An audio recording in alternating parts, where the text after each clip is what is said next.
Now for our story.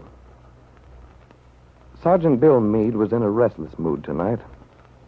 The thought of spending a lonely evening in Bungalow B of the Wakefield Auto Court had been unbearable.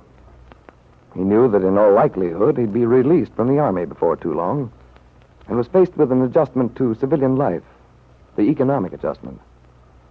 But in addition, because of his personal situation, the complications involved in his marriage to Kit, there were many other problems to be solved.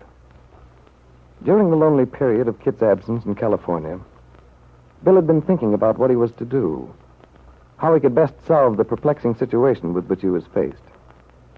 And yet there was so little he could do toward settling things until Kit returned.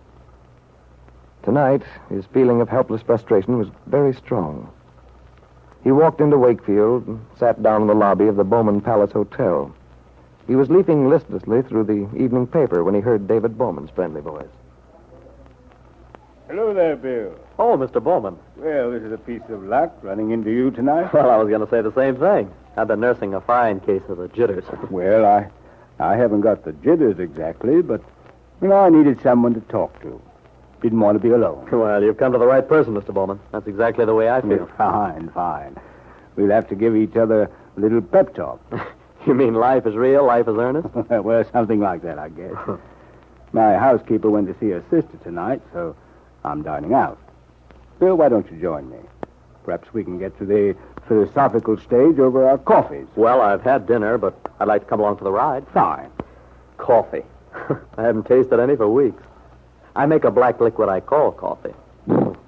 Reminds me of that stuff you put on automobile radiators to keep them from leaking. Well, come in with me and have a good cup of Java. It's the best thing they make.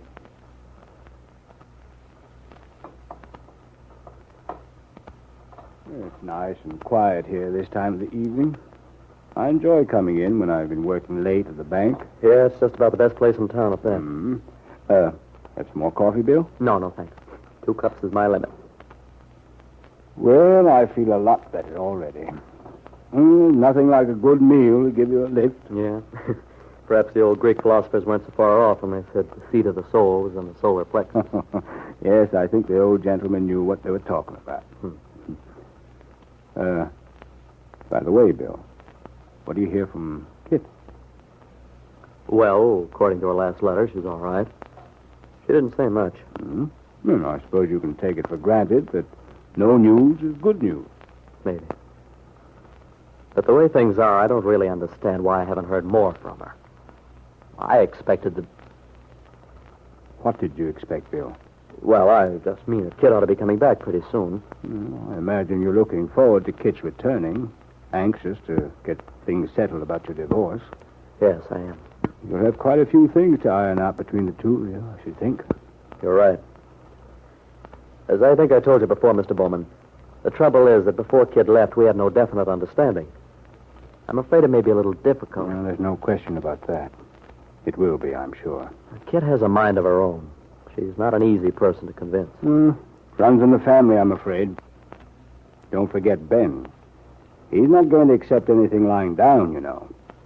He's always wanted your marriage to Kit to stick. And he'll move heaven and earth to see that it does. At least on the surface. No, I know he's opposed to the idea of a divorce. And yet I can't seem to get it through my head. It's so odd.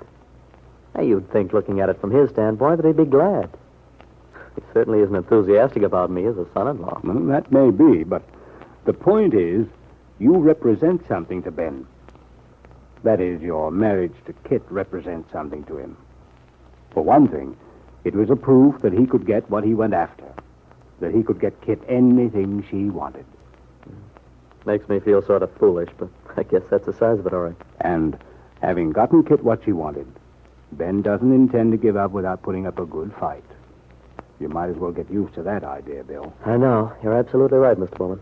Ben's the sort of a man who feels he has to prove his strength by being able to control things, people. I found that out pretty early in the game. And you know, Bill, Ben can be a very dangerous man if you get in his way. Sure. I know that, too. But to tell you the truth, Mr. Bowman, Ben Calvert doesn't scare me at all. Well, I'm glad to know that, Bill. Because it's very possible you may have a pretty rough period ahead of you. I like you, and I'd want you to be prepared. Don't worry, I'm prepared for the worst. Yeah, the funny thing is, I honestly believe that I'm more concerned for Kit's happiness than her own father is. I don't doubt that you are. You see, Mr. Bowman, it seems to me that Mr. Calvert's attitude towards Kit has always been more possessive than paternal. I mean, she's just been something of his that he was proud of. The way you're proud of a handsome house or a piece of furniture, almost. And also a sort of investment. He wanted her to improve her value as much as possible, and if, through her, he got something he wanted, in personal satisfaction and vindictiveness, well, that was part of it, too. I think you've got it pretty well figured out, Bill. Oh, I know I couldn't make Kit happy if we went on together. But that doesn't bother Mr. Calvert. Not for a minute. No, it doesn't. Ben doesn't give a hoot about anyone but himself, what he wants. He's bound and determined that I'm to live in his house when Kit returns. I've told him I absolutely wouldn't think of it, but he refuses to listen. Well, Ben has this vision of himself as the head of the family, guiding the destinies of everybody. Sure, that's it, all right. Well, all I can say is this is one destiny he's not going to guide. Regardless of any plans Mr. Calvert may have, I'm going to do this thing the way it seems best to me. And in the long run, I'm sure it'll be best for Kit, too. I couldn't give her the sort of life she ought to have, not feeling the way I do, with my feelings so bound up with other people. You know, Bill, it's my feeling, if you forgive my being so frank. Go ahead, Mr. Bowman.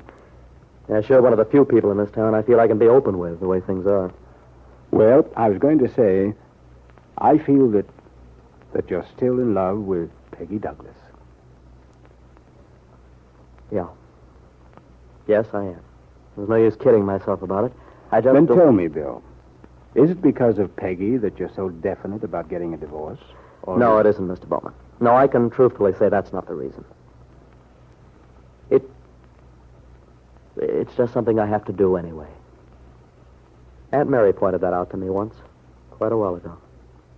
I see. Well, in a way, it's good you look at it that way. So many things can happen. What do you mean, Mr. Bowman? I don't think I get you. Well, you know, people change sometimes, Bill. They don't just go on feeling the same way about things. Especially a young girl like Mr. Bowman. Peggy. I have a feeling you're not talking just generally. Are you thinking about Peggy's friendship with this writer, Nicholas Dorn? Well, Bill, I do know they see quite a lot of each other. Yeah, so do I. I've seen them around quite a lot. But somehow I can't believe... Of course, you must know you're so close to the family out there. Such a good friend of Lefty Larkin's, too. Lefty and I have always been very close friends. But Won't that you tell me, Mr. Bowman? I've got to know. Do you think there's anything in it? I mean, do you think that Peggy's serious about Nicholas Dorn? Well, Bill, I haven't talked to Peggy herself. Now, I can't be sure. And anyway, it isn't for me to say. I just meant it might be better for you not to let your plans be affected too much by any thoughts of what happened in the past. As I said, people do change. It's better not to count on anything. Because of David Bowman's obvious reluctance to make a definite statement, his inability to make an honest denial, Bill realized that some sort of an agreement must exist between Nicholas Dorn and Peggy Douglas. That their friendship was more than a casual one of chance acquaintances. In view of what he'd gathered from his conversation with Peggy's best friend, Jane Plummer, Bill was alarmed and depressed, too, by this knowledge. He'd tried to be honorable. He'd kept his word to Kit. Now it looked as if this delay might have lost him the girl he loved so much.